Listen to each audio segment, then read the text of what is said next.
De uma má notícia, tudo se transformou. Não, eu não vou ter um filho papagaio, eu vou ter um filho que me entenda. Finalmente, depois de 2 anos e meio, eu posso dizer que de fato a nossa comunicação começa a acontecer. E se até então eu tinha alguma dúvida e alguma insegurança, ela desapareceu, porque foi aí que eu tive a certeza que era disso que o meu filho estava precisando. Era Libras que faltava na nossa vida. Libras e implante coclear. Por que não juntar os dois?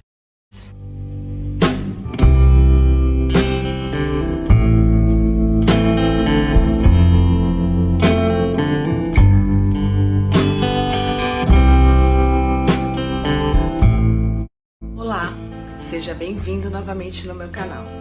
Se você não me conhece, meu nome é Sabine Chad.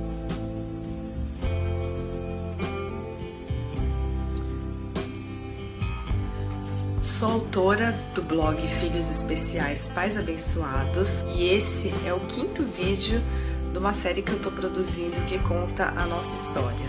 Na semana passada eu compartilhei com vocês como foi o processo da tentativa de oralização do Guilherme. E essa semana eu vou estar falando para vocês sobre como nós, da oralização total, fomos para Libras.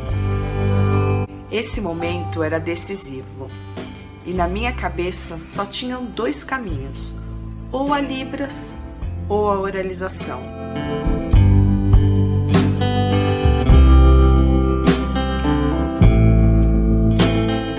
Será que eu escuto os conselhos dela e coloco o Guilherme numa inclusão? Ou procuro Libras, mas não Libras como apoio, a Libras como a língua?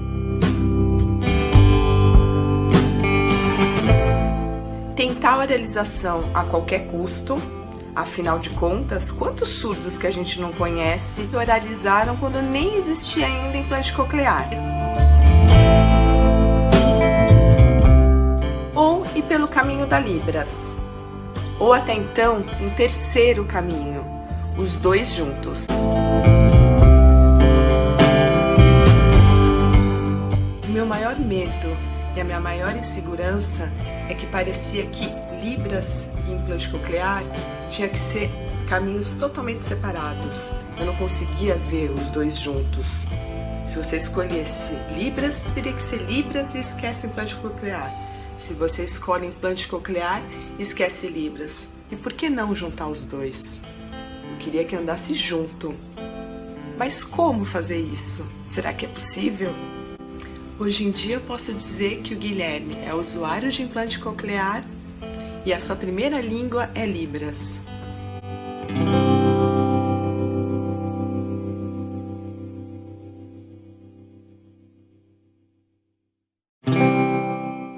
Nesse momento eu não tinha certeza de nada, eu não sabia de nada. A única coisa que eu tinha certeza é que o meu filho precisava de uma comunicação. Eu não segui os conselhos da fono, eu não coloquei o Guilherme num colégio de ouvintes. Até porque, depois de tantos equívocos, aquela fono não era a pessoa mais indicada naquele momento para dizer o que eu deveria ou não fazer com meu filho.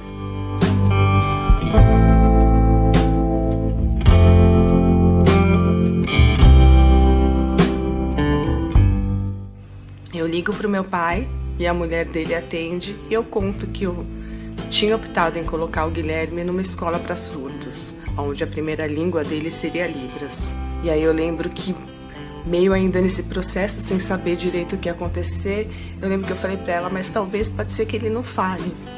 E ela falou, se ele não falar, não tem problema nenhum. A gente vai continuar amando ele do mesmo jeito. E essa pequena frase, esse pequeno apoio que ela me deu, fez muita diferença nesse processo. O Guilherme fez a cirurgia com 1 ano de idade e 30 dias depois foi feita a ativação. Nesse meio tempo, entre a cirurgia e a ativação, eu recebi um e-mail de uma pessoa que tinha o mesmo nome que o meu, ou seja, Sabine, e ela era diretora do Centro de Educação para Surdos Rio Branco.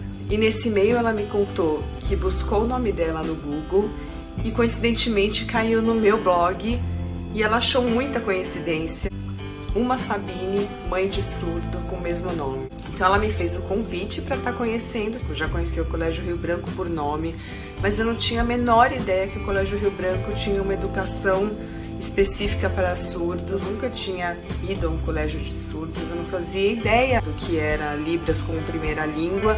Eu fui, chegando lá no colégio, confesso que eu fiquei um pouco chocada. Eu nunca tinha visto tanta criança surda junta e eu nunca tinha visto crianças surdas se comunicando por Libras. Eu tinha pouquíssimo conhecimento sobre a surdez, mas eu nunca tinha me visto num lugar tão específico, com tantos surdos e tantas Libras juntas e tantas mãos se mexendo. Fui muito bem recebida pela Sabine, que me mostrou todo o colégio.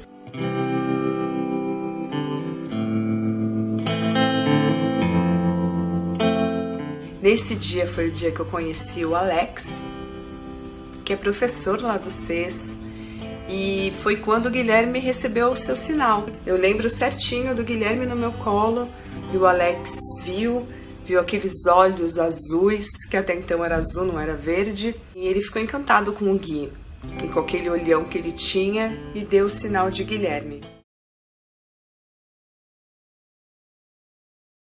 Na época, eu agradeci a Sabine e falei que não era o que eu estava buscando, que na verdade realmente não era, já que o Guilherme tinha feito implante coclear.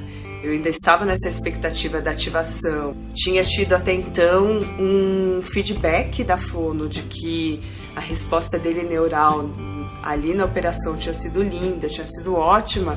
Então a gente estava com uma expectativa muito grande com o implante. Então a Libras naquele momento não cabia. Fomos embora, guardei as coisas na gaveta e meio que ninguém mais falou sobre isso. Eu nem imaginava que 1 ano e meio depois eu estaria ali batendo na porta do Colégio Rio Branco novamente.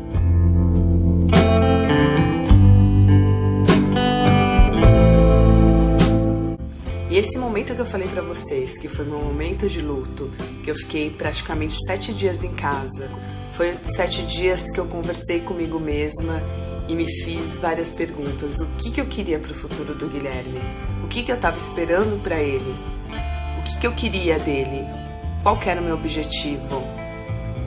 E eu lembro que numa dessas reflexões, o que estava muito forte em mim era a comunicação.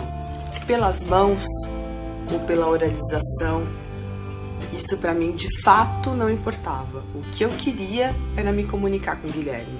Isso para mim era fundamental. Então, pensando assim, foi que eu resolvi ir atrás do Colégio Rio Branco novamente. E lá fomos nós, a caminho da Libras.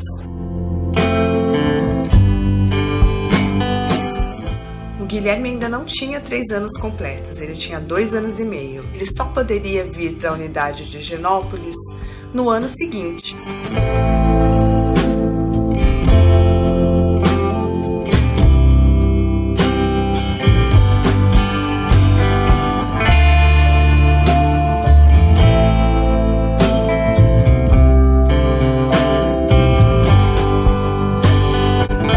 Começamos indo para o PED, o Programa de Desenvolvimento, lá em Cotia, lá no Centro de Educação para Surdos, onde ele tinha contato com uma fono e uma professora surda.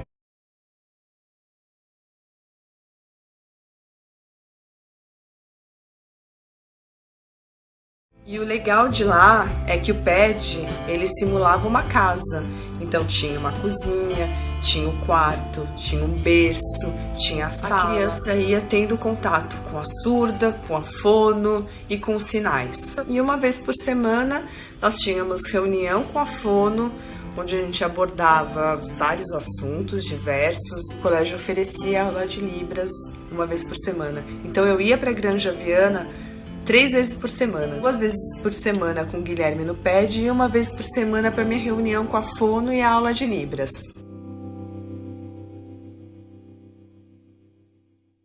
Os primeiros dias do Guilherme no PED já fizeram toda a diferença.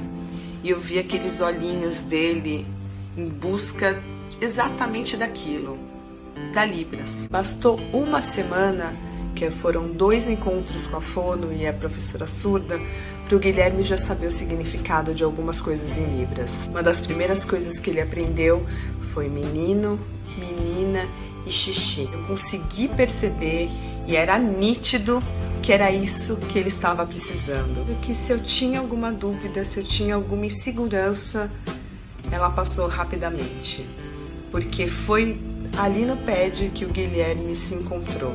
Nesse período que o Guilherme foi para Libras, ele nunca deixou de fazer fono, ele continuou fazendo fono 2 vezes por semana, ele continuou indo lá no programa Espaço Escuta da Politec Saúde, e ele tinha todo esse trabalho paralelo da oralização e a primeira língua sendo trabalhada, que era Libras. E sim, foi dando certo, a gente conseguiu conciliar essas duas coisas.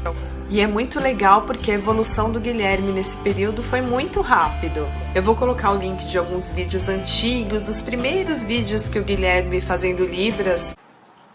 Cachorro, gato, faz elefante,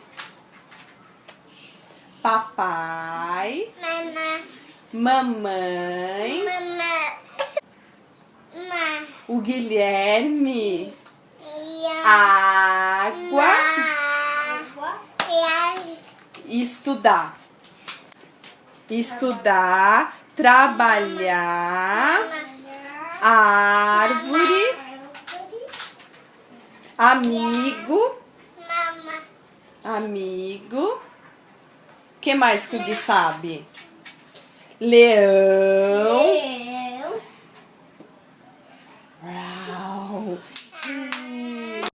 E hoje em dia, quando ele vê esses vídeos, ele fala que ele não sabia Libras, e ele dá risada dele mesmo, porque é a evolução, é a língua acontecendo. E eu acho muito bonito isso. Eu acho muito bonito de ver a criança, quando está adquirindo português, ela também fala errado. E não é diferente na Libras.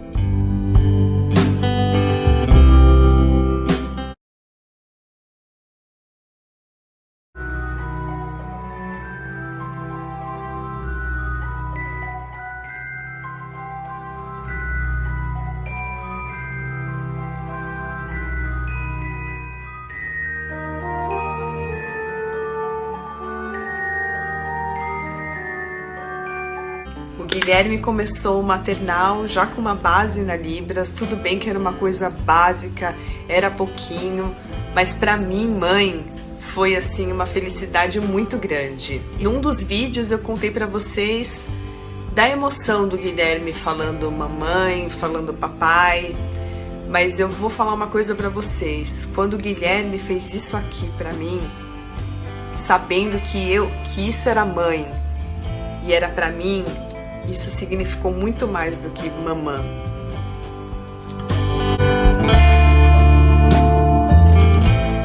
Uma das condições do colégio é para o Guilherme estar matriculado no Centro de Educação para Surdos, pelo menos um familiar tem que aprender Libras, o que eu acho totalmente correto. Todo trabalho feito com uma criança surda não depende só do profissional.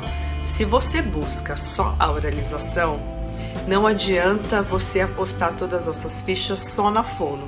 O trabalho da família é mais do que sabido que ele é essencial. Na Libras não é diferente. Não adianta você falar, ok, eu vou colocar meu filho então no colégio para surdos e vou dar Libras para ele, já que eu acho que é isso que ele precisa. Mas a família não sabe Libras.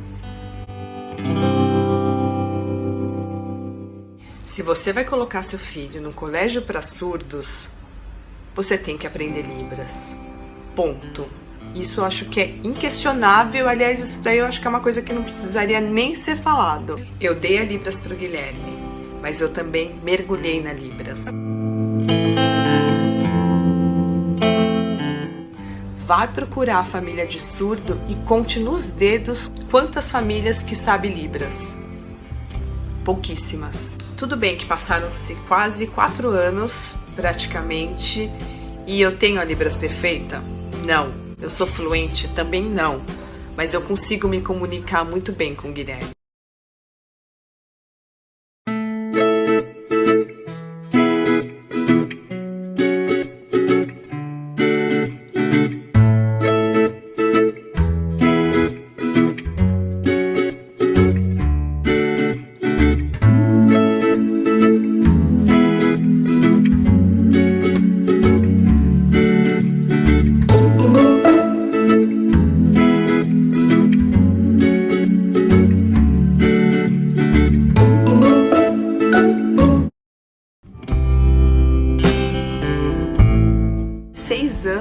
Guilherme são intensos, tem muita coisa para contar, tem muita coisa para compartilhar.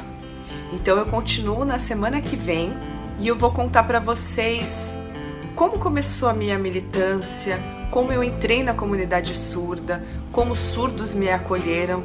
E não só isso, eu vou compartilhar também com vocês como foi o desenvolvimento do Guilherme e como que ele é hoje em dia. Até semana que vem, um beijo e seja feliz, porque no final das contas é isso que importa.